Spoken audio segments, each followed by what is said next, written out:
Yovvoyi kelin. Detektiv sarguzasht roman. Muallif Nabijon Hoshimov. Ikkinchi qism 8-bo'lim. Oldingi bo'limning davomi.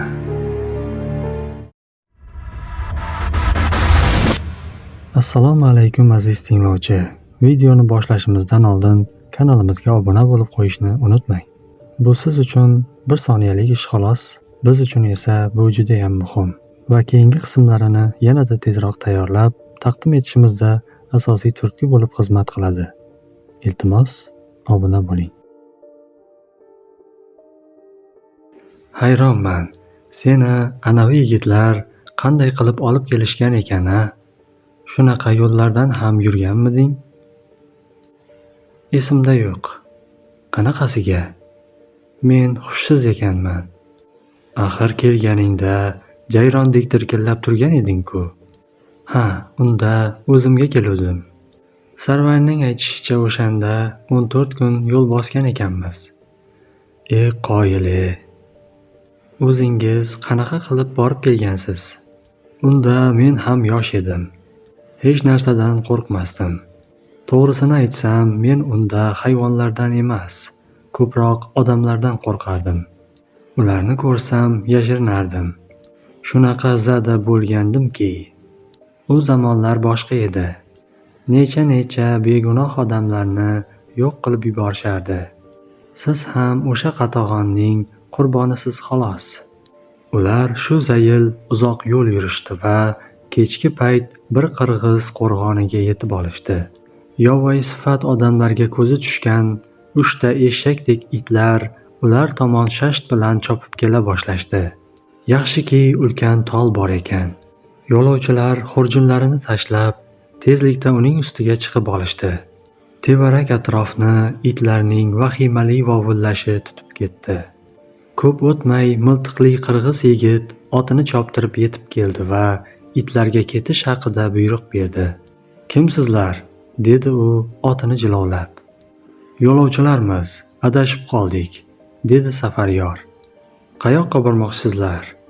Isfaraga. Tushinglar. Itlaring toza jangari ekan. Ha, qo'ylarni bo'rilardan qo'riqlashadi-da. Ayiqlar ham kelishadimi?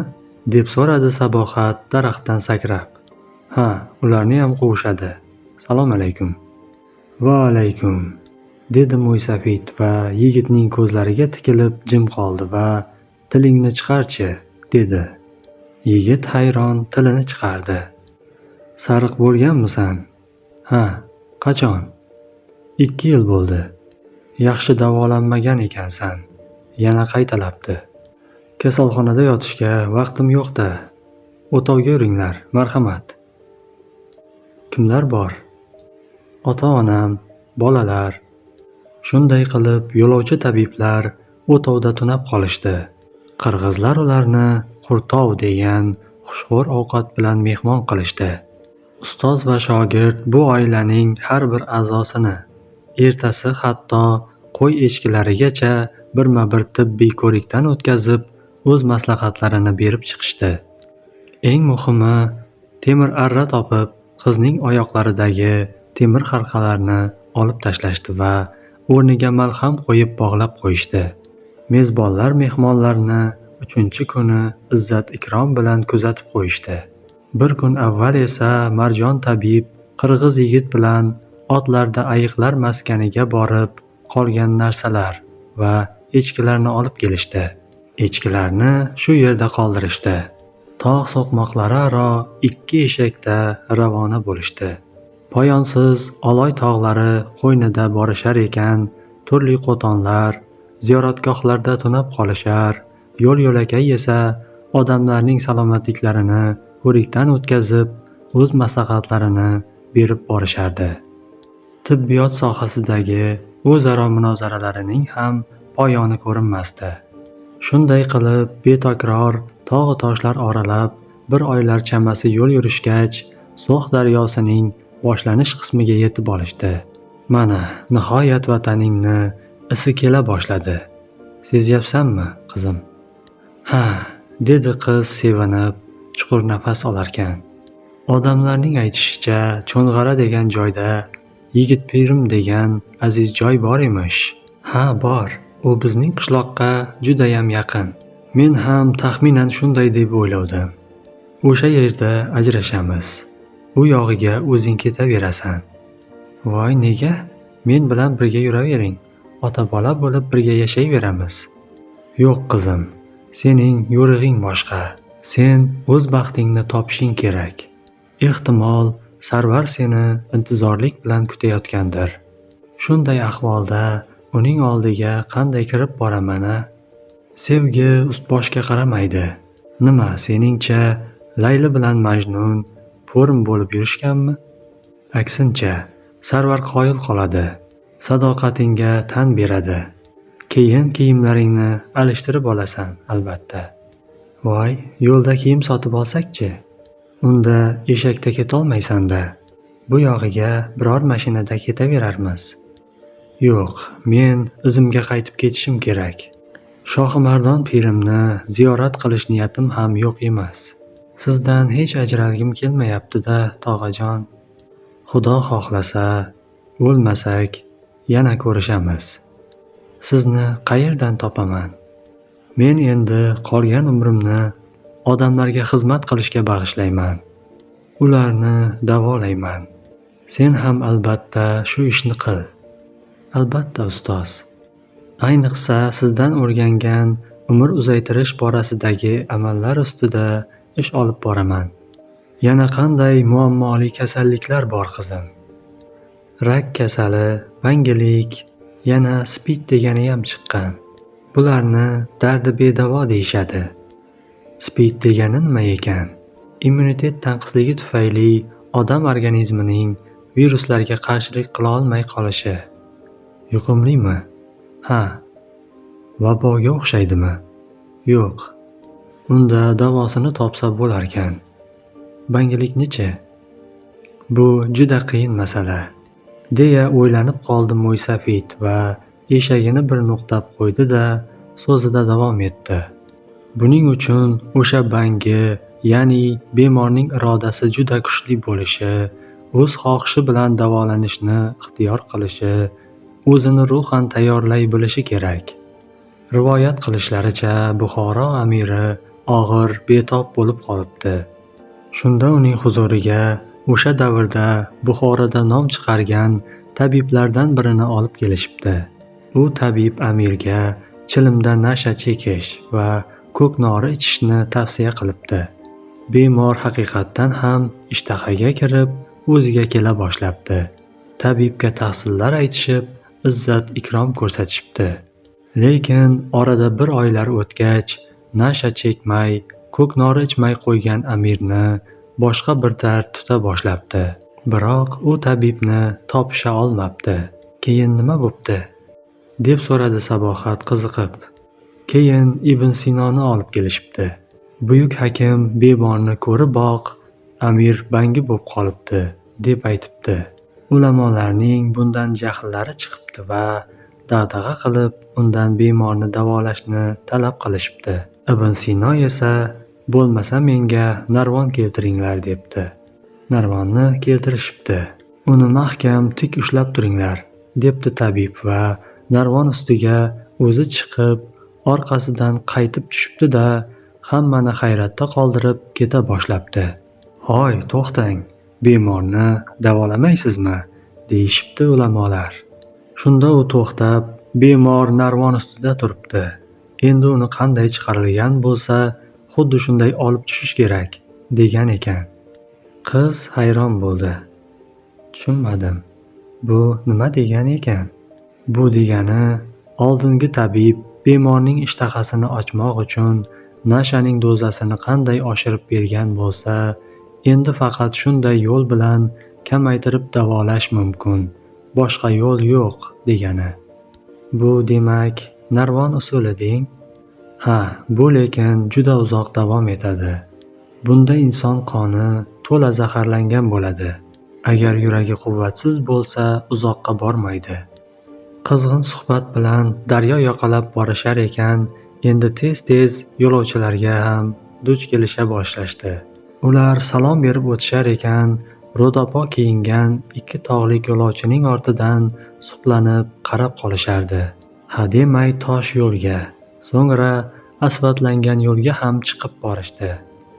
Onda-sonda o'tib turgan zamonaviy avtomobillarni ko'rib, Safaryor hayratlanardi. Bir joyda tuproqni so'rayotgan buldozer va ariq kavlayotgan ekskavatorga duch kelishdi. Tankalarni shunaqa qilib ishlatsayam bo'lar ekan-ku, dedi u chindan ajablanib. Agar urushdagi hamma tankalarni tep-tekis qilib tashlashlari hech gap emas ekan. Bu gapga Sabohat qotib-qotib kuldi. Uning beg'ubor kulgusi bilan mashinalar ovozi uyg'unlashib ketdi.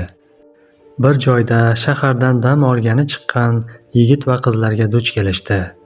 Ular sohil bo'yida deyarli hammalari cho'milish kiyimida edilar. Kimdir oftobda toblanib yotar, kimdir qarmoqda baliq tutar, boshqalari davrada dasturxon atrofida qadahlarni urishtirib tamaddi qilishmoqda. Ikki juft yoshlar esa baland qo'yib qo'yilgan musiqaga yevropacha raqs tushmoqda edi. Ularga ko'zi tushgan Mo'ysafid "Astag'firulloh" deb yubordi va ularga qaramaslikka harakat qilib eshagini jadallatdi. "Voy, anavi yovvoyilarni qaranglar", dedi bir qiz. "Yaxshimisizlar?" deb qo'l siltab qo'ydi Sabohat, ularning e'tiborini jalb qilganini tushunib. "Ular bilan ishing bo'lmasin, yur tez", dedi Mo'ysafid. "Kelinglar, ovqatlanib ketinglar", deya qichqirdi bir yigit. "Yo'q, rahmat, yaxshi qolinglar", dedi Sabohat. "Tavba, shunaqayam sharmanda bo'lishadimi?" dedi Safaryor boshini asabiy likillatib. "Voy, nega unaqa deysiz? Bu hozirgi zamon yoshlari-da. Shunchaki dam olishyapti. Shaharlik talabalar bo'lishsa kerak. Kechagina paranji o'rab yurishgandi-ku. Musulmonchilik, sharm, hayo degan narsalar bor axir."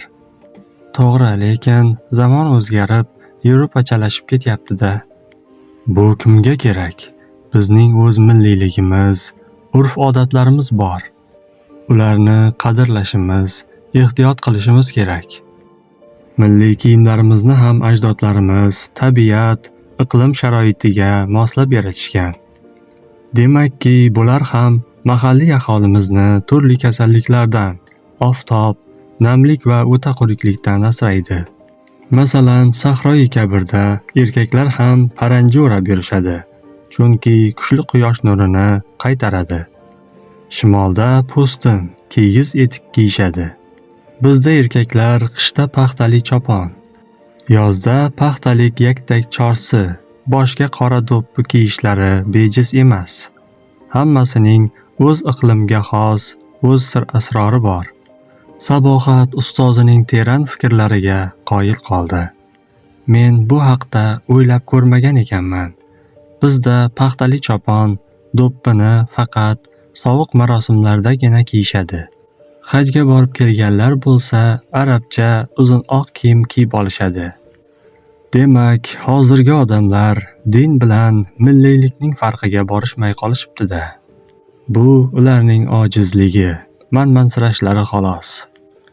Ana shunday o'zaro qizg'in suhbat va bir juft eshak tuyoqlarining bir maromda asfalt yo'l yoqalab, taqtuqlab borishlari tufayli kechki payt Cho'ng'ara qishlog'idagi Yigit Pirim ziyoratgohiga yetib olishdi. U yerda suvlari ulkan toshlar orasidan sizib oqib chiqib, bir ariq bo'lib oquvchi buloqlar bor ekan. Ular shu suvdan avvalo yuz-ko'zlarini yuvib, to'yib ichib olishdi. Jannatxonning suviga o'xshamas ekan, dedi Sabohat. Ha, albatta, u madanli suv edi. Tarkibida har xil foydali tuzlar ko'p edi. Xush kelibsizlar, aziz mehmonlar, deb qoldi shu payt o'rta yoshlardagi zamonaviy kiyingan bir yigit. Assalomu alaykum, deya so'rashdi Safaryor. Bizlar ziyoratga kelgandik. Anavi hujrada o'tiribmiz. Sizlarga ko'zim tushib qoldi. Mehmonga o'xshaysizlar. Bu yerning devzirak uruchida bir chuqum osh qilgandik. Marhamat qilinglar. U yerda ayollar ham bormi? Ayollar alohida o'tirishibdi. Qarindoshlar bir to'planib keluvdik. Oshni yeymizu qaytamiz. Yaxshi. Osh yemaganimgayam 40 yil bo'ldi. Yura qol qizim. Rizq nasibadan yuz o'girib bo'lmaydi. Sizlar qayerdan keldinglar? deb so'radi Safaryor sertakalluf yigitdan. Bizlar Chimyon degan qishloqdan. Shoir Huvaydoning vatani. Hamma kelib davolanadigan katta sihatgoh bor-u, bilsangiz kerak. Ismim Murodjon. Yo'q, bilmayman. Tog'u toshda yurganimga 40 yildan oshdi. Bizlar tabibmiz. Bu qiz mening shogirdim. O'zi doktor, tibbiyot bo'yicha ilmiy ish olib boryapti. Unda hamkasb ekanmiz. Men o'sha sihatgohda ishlayman, dedi Murodjon. Sabohatning to'zib ketgan sochlari, po'stak ust-boshi, sarg'ayib ketgan tishlariga ajablanib qarab qo'yar ekan. Qaysi sohaning doktorisiz? deb so'radi Sabohat.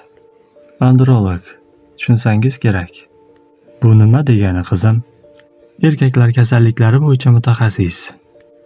Shundaymi? Unda sizga ish ko'payibdi-da. Hozir yo'l-yo'lakay daryoning yaxdek suvida cho'milayotgan yosh yigitlarni ko'rdik.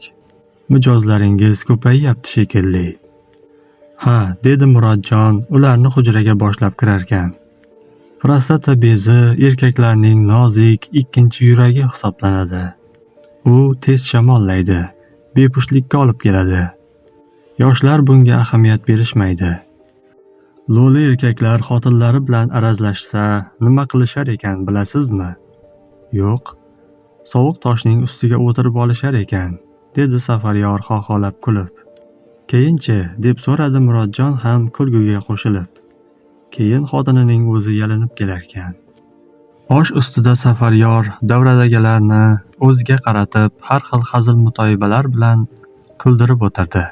Suhbat mavzusi erkaklarning tobora noziklashib borayotgani, uning davolash usullari haqida borib, hatto ajdodlarimizning otni egarsiz minib yurishlari ham bejiz bo'lmaganligiga qadar yetib bordi. Sabohat esa aksincha, ayollar davrasida jim va tortinib o'tirar, sovun ko'rmagan, yorilib qorayib ketgan qo'llari va beo'xshov o'sib yotgan tirnoqlaridan, oyog'ida ko'rinib turgan zanjir halqa qoldirgan yaralardan hijolat bo'layotgan, shu tufayli ham qanchalar osh yegisi kelayotgan bo'lsa ham ishtahasi bo'g'ilib yeya olmadi. Ayollar ham bu yovvoyi daydi qizning qayerdan kelib qolganiga hayron bo'lib, uni boshlab kelgan Murodjondan xafa edilar. Tavba, deb qo'ydi xayolan Murodjonning xotini Lazokat. Ovqatning ustiga kimni bo'lsa boshlab kelishaverarkanda, hali bir urishib qo'yay.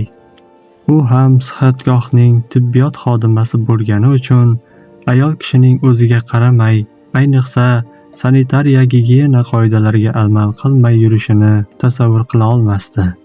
Oling mehmon, uyalmang, dedi ayollardan biri. Osh deyarli yeyilmadi. Ishtahalari bo'g'ilgani tabiiy edi. Erkaklar davrasida esa osh yeyilib, tovoqlarga choy quyilib, aylantirib, ichib ham chiqildi. So'ngra Safaryor yaxshi duoyi fotiha qildi. Tashqariga chiqishgach, Lazokat Murodjonning bir chetga tortib urishib berdi. Voy xotin, nimalar deyapsan? Axir u aspirant, toshmini tugatgan ayol ekan. Ilmiy ish qilaman deb tog'u toshlarga chiqib ketgan ekanda. Voy tavba, deya Lazokat angrayib qoldi va Sabohat haqida yomon fikrga borganidan o'zini noqulay sezdi. Shu tufayli bir chetda iymanib turgan aspirant qizning oldiga xayrlashish uchun borib, uzrini aytdi. Chimyonga, bizning sihatgohga boring. Yaxshilab davolanib, o'zingizga kelib olasiz. Hamkasb ekanmiz. Tibbiyot sohasida biz ham yaxshi ishlarni amalga oshiryapmiz. Shunaqami? Masalan, qanaqa amallar? Masalan, inson umrini uzaytirish bo'yicha biz foydalanayotgan oltin gugurtli suvdan yaxshisi yo'q. Nima uchun? Uni ichib bo'lmaydi-ku. Ha, to'g'ri. Davolanuvchilar vanna qabul qilishadi. Dori suv organizmga teri orqali o'tib, qon aylanishini yaxshilaydi. Qonni, jigarni tozalaydi, asablarni tinchlantiradi. Keyin alohida iste'mol qilgani ma'danli suvimiz ham bor. U ovqat hazm qilish organlarining faoliyatini yaxshilaydi. Sihatgohimiz juda go'zal, tabiat qo'ynida. Ichidan shohimardonning soyi oqib o'tadi. Demak, inson umrini uzaytirishga yetarli manbalar bor ekanda. Har yili kelib turadigan mijozlarimiz bor. Ularning yoshlari o'tib qolgan bo'lsa ham, soch soqollariga hali oq tushmagan. Yaxshi, qiziqtirib qo'ydingiz. Omon bo'lsak, albatta boraman. Ziyoratchilar avtobusga o'tirib jo'nab ketishdi. Ularda Marjon tabib va uning shogirdi katta taassurot qoldirgan edi. Sen ham endi bora qol qizim. Safaring qaridi. Men esa bugun shu yerda qolib, Sahar Chimyon orqali Shohimardonga jo'nayman. Anavi yigitlar menga manzillarini yozib berishdi. Vodiyning odamlari yaxshi ekan. Bu yerlarda ziyoratgohlar ham ko'p emish. Iloji bo'lsa hammasini bir-bir kezib kelaman. Do'stlar orttiraman, odamlar orasida bo'laman. Allohdan doimo sening baxtli saodatli bo'lishingni tilab yuraman. Rahmat ustoz. Siz bilan yana uchrashish nasib qilarmikan? Albatta qizim. Tog' bilan uchrashmaydi deyshadi. Bizlar axir insonmiz-ku. Manzilingiz aniq bo'lganida menga ma'lum qilishingizni istardim, dedi qiz va ko'zlaridan yosh dumaladi. Ha, lekin sening ham manziling aniq emas. Mo'ysafid tevarak atrofga qaradi va buloq ortidagi ulkan toshlardan birini ko'rsatdi. Bo'lmasam bundoq qilaylik. Kimning manzili aniq bo'lsa, anavi toshning tagiga xat yozib, salafan qog'ozga o'rab qo'yib ketaylik, dedi u va o'sha tomonga o'tib, toshlar oralig'idan tushdi-da, manavi yerga deb joyini ko'rsatib ham qo'ydi. Shunday qilib ular xayrlashishdi. Marjon tabib shogirdining ortidan iztirob ila uzoq tikilib qoldi. Sabohat uning uchun farzandidek aziz bo'lib qolgandi. Xayr, omon bo'l qizim. Baxting ochilsin ilohim, dedi u pichirlab.